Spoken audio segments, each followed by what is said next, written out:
आज का टॉपिक है कॉन्ट्रैक्ट। ये बहुत कॉमन टॉपिक है और आपको याद करने के लिए ये बेसिक सिर्फ वीडियो देख लो, आपको याद हो जाएगा। Very simple. Contract is a legal agreement with two और मोर पर्सन, जिसमें एक लीगल टर्म्स ऑफ कंडीशंस होते हैं। इसको कॉन्ट्रैक्ट बोलते हैं। ठीक है, ये आता है आपके 2 clause H of Indian contract act 1872 में। Contract is always legally enforceable.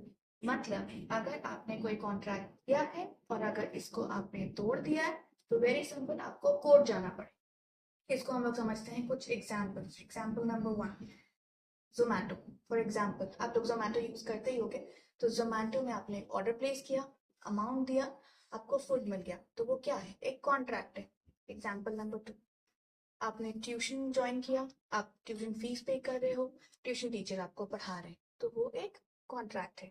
Example number 3 समझिए, आपने एक फ्लैट को रेंट में लिया, पेपर सब साइन कर दिए हैं, आप रेंट भर रहे हो, तो ये भी एक कॉन्ट्रैक्ट है। अब कॉन्ट्रैक्ट वर्बल भी होता है, कॉन्ट्रैक्ट रिटन भी होता है। आप ये नहीं कह सकते अरे मैंने वर्बल ही बोला था, उसका कोई लीगल ऑब्लिगेशन नहीं। अगर वर्बल कॉन्ट्रैक्ट भी आपने किया और उसका लीगल ऑब्लिगेशन है तो वो एक कॉन्ट्रैक्ट है।